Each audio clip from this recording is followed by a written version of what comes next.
Hello दोस्तों, कैसे हो आप सभी लोग। आई होप कि आप सभी लोग स्वस्थ होंगे और मस्त होंगे। आज की इस वीडियो में हम बात करने वाले हैं नाइन्थ के फिजिक्स के जितने भी फार्मूलाज हैं जो आपके नीट क्लास में सबसे पहले प्रश्न में बहुविकल्पीय एमसीक्यू प्रश्न में पूछे जाते हैं, उनको लेकर आया हूं।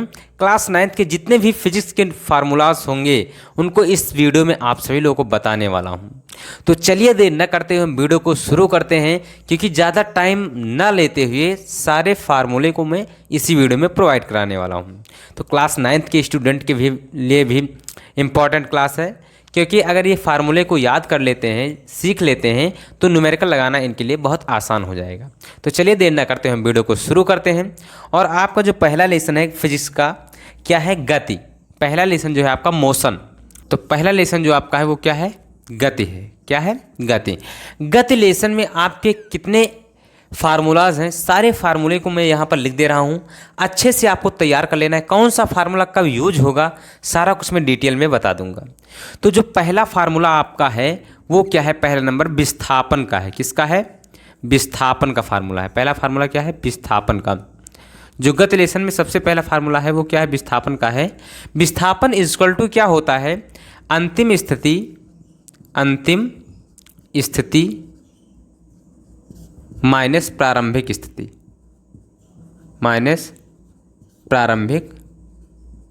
स्थिति ठीक बेटा, ये क्या हो गया? विस्थापन का फार्मूला।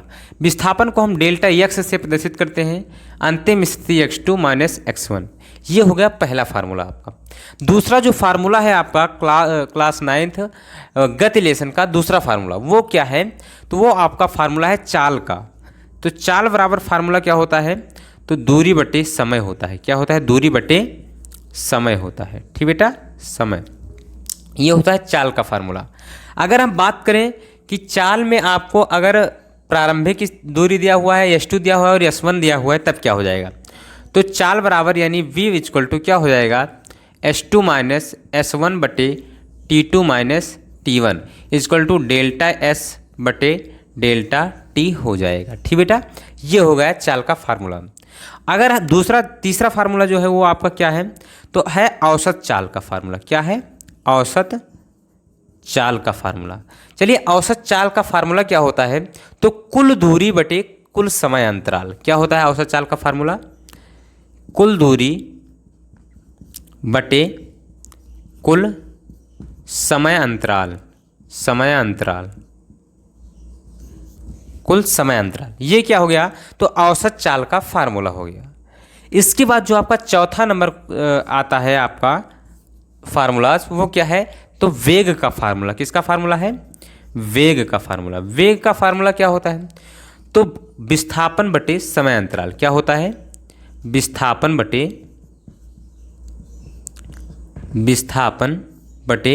समय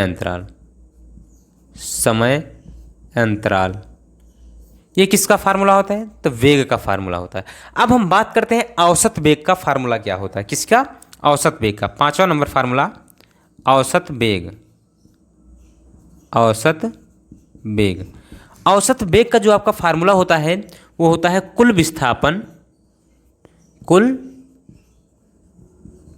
विस्थापन बटे समय अंतराल।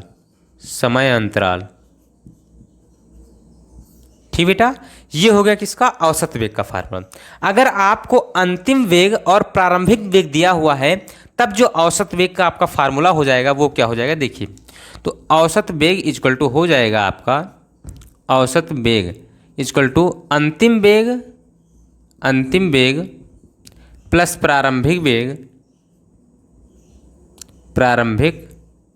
वेग और बटे में क्या हो जाएगा? 2। ये हो जाएगा औसत वेग। अगर आपको अंतिम वेग और प्रारंभिक वेग दिया है तो, अगर आपको कुल विस्थापन दिया हुआ है तो ये लगा दीजिए फार्मूला, आपका आंसर आ जाएगा।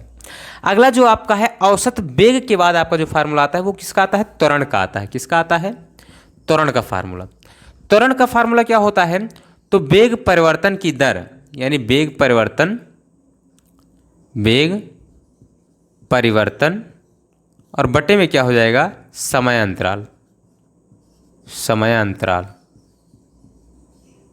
ये हो गया किसका फार्मूला? तो त्वरण का फार्मूला। ठीक बेटा, आगे इसके बाद जो आपका आता है वो गति के समीकरण आते हैं। किसके?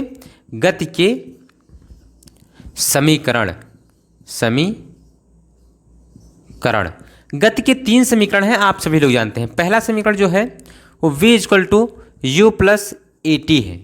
दूसरा समीकरण जो है वो s is equal to u t plus half a t square है, हाफ ए टी स्क्वायर। ठीक बेटा, ये दूसरा समीकरण है। तीसरा समीकरण जो आपका है वो क्या है, तो v square is equal to u square plus 2as, ये है तीसरा समीकरण। ये हो गए गति के समीकरण। अब इसी में एक समीकरण और है, टीवे सेकंड में चली गई दूरी। चौथा समीकरण क्या है, टीवे सेकंड में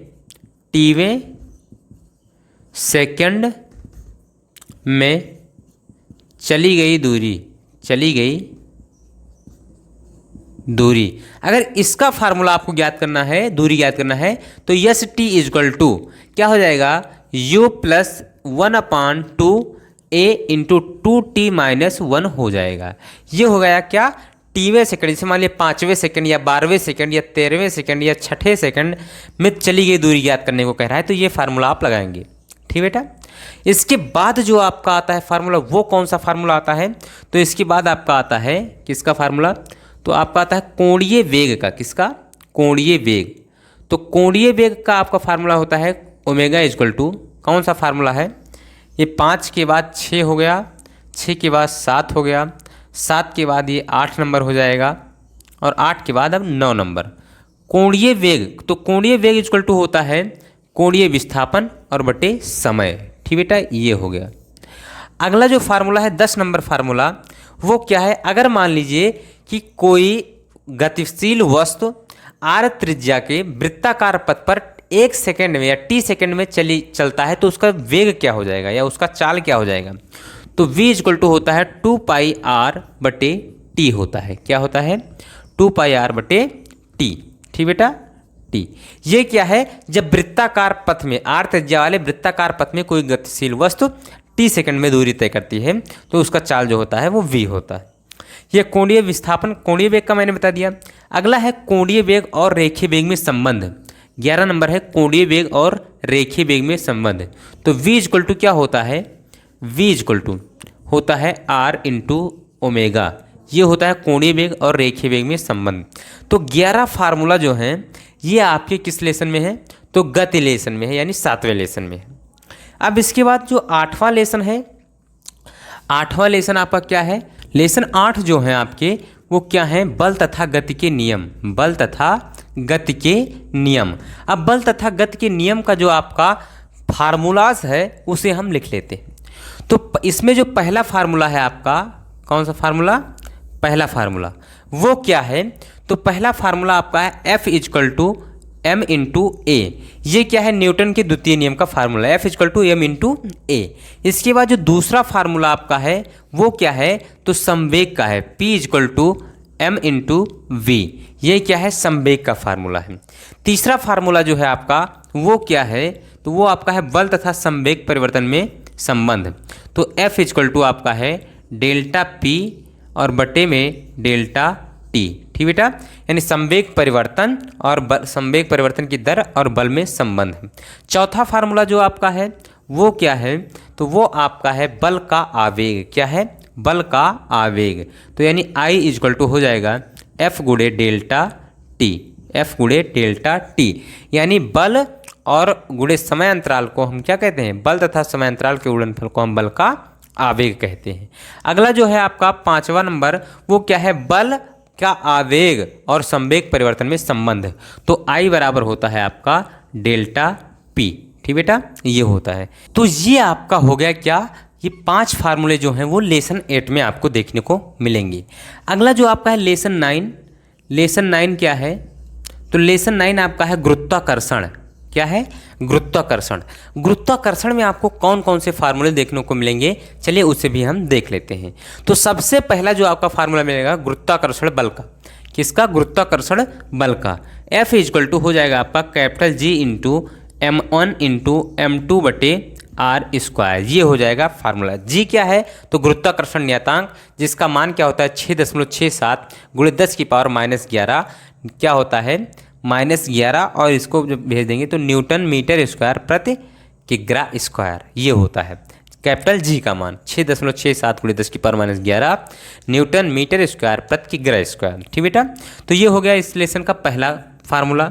इसके बाद दूसरा फार्मूला जो होता है आपका वो क्या होता है कि स्मॉल जी और कैपिटल जी में संबंध है। क्या होता है?